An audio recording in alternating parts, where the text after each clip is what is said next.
ഇറാനെതിരായ സൈനിക നടപടി അവസാനിക്കാൻ മാസങ്ങൾ വേണ്ടിവരില്ല, ആഴ്ചകൾ മതിയാവുമെന്നാണ് പ്രതീക്ഷിക്കുന്നതെന്ന് അമേരിക്കയുടെ പ്രതിരോധ സെക്രട്ടറി മാർക്കോ റൂബിയോ. ആഴ്ചകൾക്കുള്ളിൽ തന്നെ ലക്ഷ്യങ്ങൾ കൈവരിക്കാൻ സാധിക്കുമെന്നാണ് പ്രതീക്ഷയെന്നാണ് മാർക്കോ റൂബിയോ വെള്ളിയാഴ്ച വിശദമാക്കിയത്. ഫ്രാൻസിൽ നടന്ന G7 വിദേശകാര്യ മന്ത്രിമാരുടെ കൂടിക്കാഴ്ചയ്ക്ക് ശേഷം മാധ്യമപ്രവർത്തകരോട് സംസാരിക്കുകയായിരുന്നു മാർക്കോ റൂബിയോ. ഇറാനെതിരായ സൈനിക നീക്കം നിശ്ചയിച്ച സമയക്രമത്തിലോ അതിനു മുന്നിലോ ആണ് നടക്കുന്നത്. അനുയോജ്യമായ സമയത്ത്, അതായത് മാസങ്ങൾക്കല്ല ഏതാനും ആഴ്ചകൾക്കുള്ളിൽ ഇത് പൂർത്തിയാക്കാൻ കഴിയുമെന്ന് പ്രതീക്ഷിക്കുന്നുവെന്നാണ് മാർക്കോ റൂബിയോ വിശദമാക്കിയത്. കരസേനയുടെ സഹായമില്ലാതെ ലക്ഷ്യങ്ങൾ നേടാനാകുമെന്നാണ് പ്രതീക്ഷിക്കുന്നതെന്നും എങ്കിൽ സാഹചര്യങ്ങൾ മാറുന്നതിനനുസരിച്ച് പ്രസിഡന്റിന് ആവശ്യമായ തീരുമാനങ്ങൾ എടുക്കാനുള്ള അവസരമൊരുക്കാൻ ചില സൈനികരെ മേഖലയിൽ വിന്യസിക്കുന്നുണ്ടെന്നും മാർക്കോ റൂബിയോ വ്യക്തമാക്കി. ആയിരക്കണക്കിന് മെറീനുകൾ അടങ്ങുന്ന 2 സംഘങ്ങളെയാണ് അമേരിക്ക നിലവിൽ പശ്ചിമേഷ്യയിലേക്ക് അയച്ചിട്ടുള്ളത്. ഇതിൽ ആദ്യത്തെ സംഘം മാർച്ച് അവസാനത്തോടെ എത്തും. കൂടാതെ ആയിരക്കണക്കിന്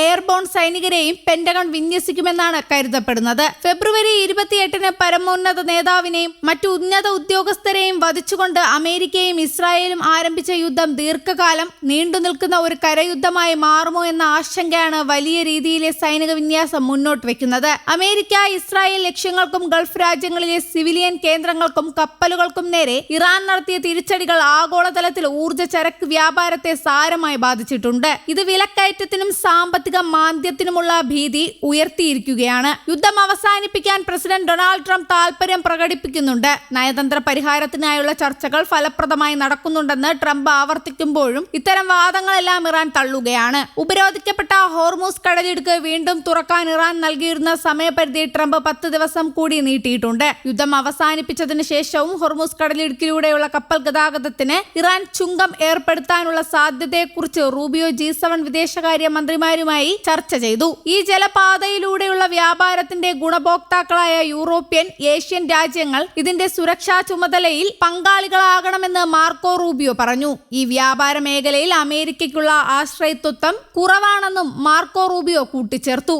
ഇറാനെതിരായ യുദ്ധത്തിൽ 300-ലധികം അമേരിക്കൻ സൈനികർക്ക് പരിക്കേറ്റതായി കണക്കുകൾ. ഒരു മാസത്തിനുള്ളിലാണ് 300-ലേറെ അമേരിക്കൻ സൈനികർക്ക് പരിക്കേറ്റത്. ഇതിൽ 10 പേരുടെ പരിക്ക് സാരമുള്ളതാണെന്നും 273 സൈനികർക്ക് പരിക്ക് ഭേദമായി തിരികെ ജോലിയിൽ പ്രവേശിച്ചതുമായാണ് അമേരിക്ക വിശദമാക്കുന്നത്.